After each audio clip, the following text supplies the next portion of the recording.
네, 안녕하세요. 인간의 본성에 대해서 발표하게 된 박준우라고 합니다. 네, 저는 박준우라고 소개를 했는데 자기소개를 조금 더 하겠습니다. 혹시 제가 어떤 학과에 재학 중일 것 같나요? 경영학과, 기계자동차공학과, 국어교육과, 경찰행정학과? 네, 제가 힌트를 하나 드리겠습니다. 네, 혹시 이 건물이 어딘지 아시나요? 아시는 분들은 아시겠지만 체육대학 건물입니다. 예전의 사진이라서 지금이랑은 조금 다를 수 있지만 그래도 그 건물 맞습니다. 네, 현재 저는 체육학과에 재학 중에 있습니다. 자, 혹시 수많은 운동들이 보이시나요? 이 운동은 제가 전부 다 좋아합니다. 그리고 그 중에서는 축구와 헬스를 좋아하는데요. 가끔 저를 보고 속된 말로 헬창이다, 뭐 이런 말 하는데 아직 그 정도는 아닌 것 같습니다. 네, 그리고 제가 사는 곳은 대구 광역시에 살고 있고 마지막으로 제 성격을 간략하게 말씀드리기 위해 MBTI 유형으로 설명을 좀 드리겠습니다. 저는 엄격한 관리 잘하는 ESTJ라는 유형이 나왔는데요. 특징을 좀 찾아왔습니다. 네, 근데 특징이 너무 많아서 넘어가겠습니다. 궁금하시면 인터넷에 찾아보시기 바랍니다. 요새 인터넷은 너무 잘 돼 있습니다. 네, 넘어가겠습니다. 네, 다음은 목차입니다. 목차는 첫 번째는 서론, 두 번째는 기존의 이론들, 세 번째는 나의 주장, 네 번째는 요약 및 결론 순으로 나열했습니다. 네, 혹시 장편 소설 레미제라블이라는 영화의 장발장의 이야기를 들어보셨나요? 소설 속 장발장은 프랑스 라브리 지방의 노동자로 가난과 배고픔, 가엾은 조카들을 위해 빵 한 조각을 훔칩니다. 그리고 그 죄로 5년을 선고받는데요. 징역 5년을 선고받는데요. 이 많은 사람들이 장발장의 사례를 보고 인간의 본성은 무엇인가에 대해서 지금까지도 논의가 되고 있고 특히 성선설과 성악설은 항상 회자되고 있습니다. 그래서 저는 성선설과 성악설을 알기 전에 본성의 사전적 의미부터 찾아봤습니다. 그래서 제가 먼저 구글에 찾아봤는데요.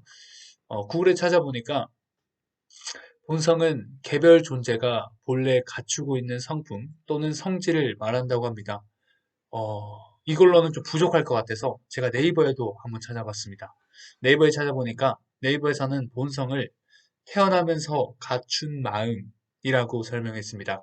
그리고 이 본성이 선이냐 악이냐에 따라 성선설과 성악설로 구분이 되고 또 다른 주장으로는 인간의 본성은 선하기도 하고 악하기도 하다. 혹은 선하지도 않고 악하지도 않다. 등의 여러 가지 주장들이 있습니다. 저는 동양 철학과 서양 철학으로 먼저 나누었고 먼저 동양 철학에서의 성선설입니다. 동양 철학에서 성선설을 주장한 학자는 바로 맹자인데요. 맹자는 인간의 본성은 인간만이 가진 특징이라고 규정했고, 인간의 본성은 선하며, 측은, 수호, 사양, 시비 등의 마음을 지니고 있다고 주장했습니다. 다음으로 보는 설은 바로 성악설입니다. 동양 철학에서의 성악설인데요. 성악설을 주장한 학자는 바로 순자였습니다. 순자는 사람의 본성은 악하며 날 때부터 이익을 구하고 서로 질투하고 미워하기 때문에 그대로 놔두면 싸움이 그치지 않는다라고 했습니다. 그리고 이것을 고치기 위해서는 예의를 배우고 정신을 수련해야 된다고 그 이외에는 방법이 없다고 주장을 했습니다. 네, 다음은 서양 철학에서의 성선설을 주장한 학자 루소입니다. 루소는 음, 대개 자연으로부터 온 것은 반드시 참되고 참될 뿐만 아니라 또한 선하다. 혹은 자연이 만든 사물은 모두가 다 선하지만 일단 인의를 거치면 악으로 변한다. 라고 주장했습니다. 어, 또 서양에서의 성악설은 기독교에서 시작이 되었는데요. 이 기독교는 인류의 시조, 아담이 원죄를 지었기 때문에 사악한 길로 떨어졌고 그 후손들은 태어나면서 악한 경향을 가지고 나온다고 주장했습니다. 예전부터 서양에서는 이 기독교의 종교적 믿음 때문에 어, 아우구, 아우구스티누스 일의 논자들은 모두 인간의 본성이 악하다는 관점을 가지고 있었고, 이후에 영국의 홉스나 독일의 쇼펜하우어, 이탈리아의 마키아벨리 등 모두 인간의 본성은 악하다고 주장을 했습니다. 네, 홉스는 네, 이분이 이제 아우구스티누스이고, 네, 다음은 홉스입니다. 홉스는 이제 원시사회 초기에 백성들이 혼전하는 자연 상태를 가상해서 인간의 본성은 악하다고 추론을 했었고, 이 쇼펜하우어는 천국에서 쫓겨 내려온 신화를 형 이상학적 진리로서 독실하게 믿었습니다. 그러니까 당연히 성악설을 믿을 수밖에 없겠죠. 네, 마지막으로 마키아벨리는 당시 이탈리아 사회의 부패를 직접 보았기에 인간의 본성은 악하다고 단정지었습니다.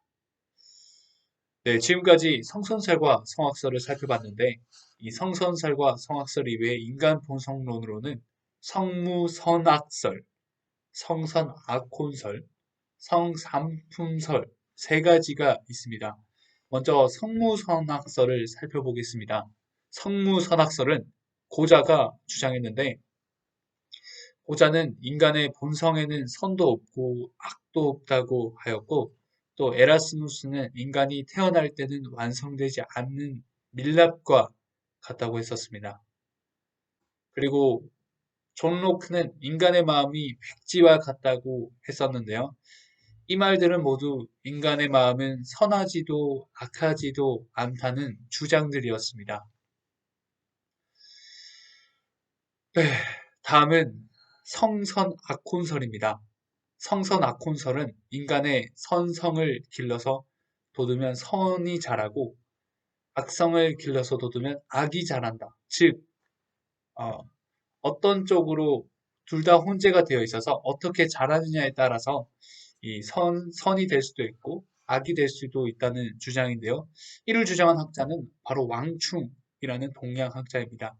인간의 본성은 선과 악이 혼재하는 상황이며 환경에 따라서 선이 좀 더 우세한 성향이 될 수도 악이 좀 더 우세한 성향이 될 수 있다고 말했습니다. 네, 다음은 성삼품설인데요. 성삼품설은 인간의 본성이 상, 중, 하, 이 세 등급으로 나누어져서 본 유교의 인성론입니다. 이를 주장한 학자는 바로 동중서라는 학자인데요. 동중서는 인성을 상중하 이 세 단계로 나눠서 성인의 본성, 보통 사람의 본성, 열등한 사람의 본성으로 구분했습니다.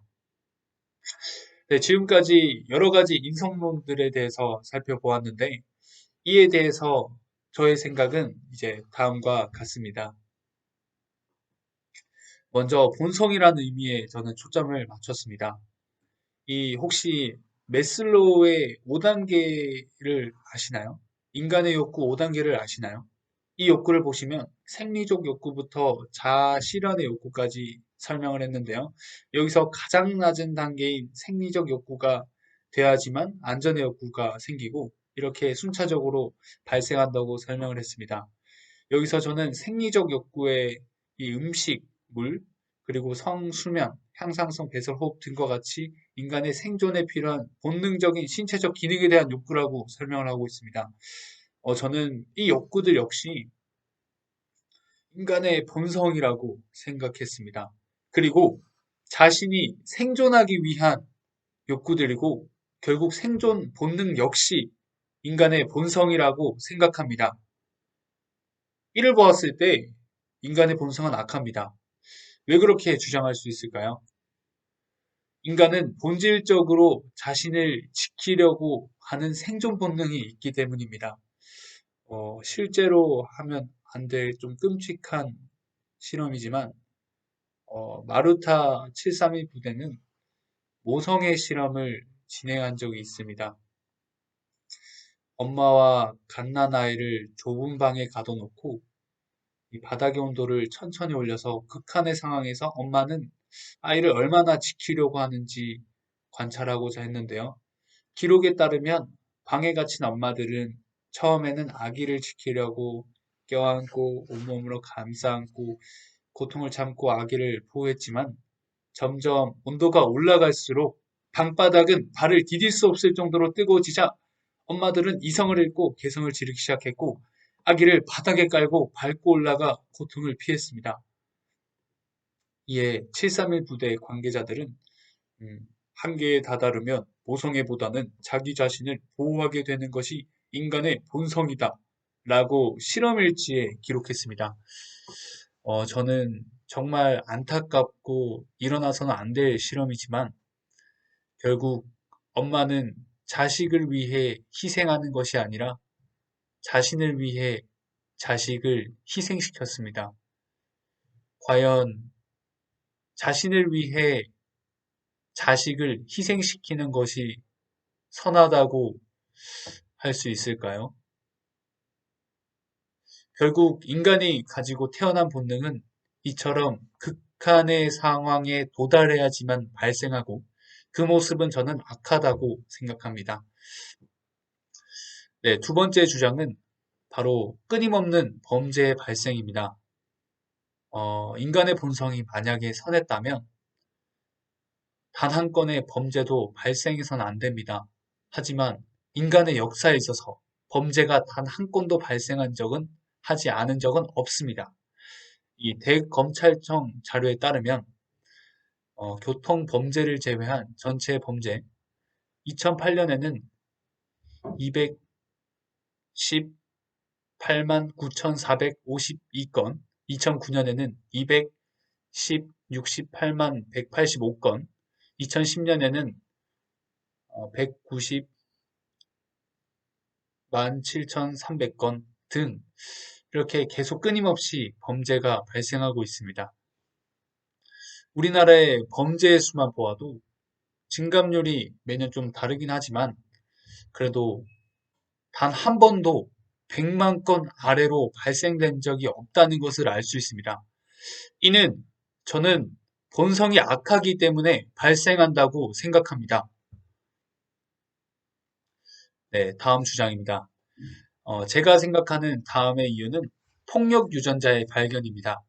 최근 스웨덴의 한 연구에 따르면 핀란드 출신 범죄자 895명을 대상으로 유전자 검사를 실시했는데 폭력 유전자라고 불리는 유전자가 발견됐습니다. 그 하나는 카데린 13이라는 이제 유전자인데 저는 일반적으로 유전자의 발현은 개체 발생과 성장을 통해 이루어지는데요. 이 카데린 13 유전자가 발견됐다는 것은 개체의 발생과 성장을 통해 발생됐다는 것을 볼 수 있고 이는 인간의 본성이 발현되는 순간 폭력 유전자가 생성됐음을 알 수 있습니다. 이처럼 인간의 본성에는 태어날 때부터 악이 내포하고 있음을 저는 뜻한다고 생각합니다. 네, 이제 마지막으로 내용을 요약하겠습니다. 먼저 요약을 하자면 성선설을 주장한 학자는 맹자와 루소가 있었고 성악설을 주장한 학자로는 순자와 서양에서는 기독교, 아우구스티누스, 홉스, 쇼펜하우어, 마키에벨리가 있었습니다. 그리고 그 이외의 인간 본성론으로는 성무선학설, 성선악혼설, 성삼품설이 있었습니다. 네, 다음은 제 주장입니다. 저는 인간은 본성이라는 의미에 맞춰서 마루타 부대의 모성애 실험을 근거로 들었습니다. 그리고 두 번째는 끊임없는 범죄의 발생을 예로 들었습니다. 그리고 이를 대검찰청의 통계를 근거로 들었는데요. 마지막으로 세 번째는 폭력 유전자의 발견을 근거로 들었습니다. 네, 이렇게 저는 이 세 가지의 이유로 성악설을 주장합니다. 제가 여러 가지 이야기들을 했는데 저의 결론은 이겁니다.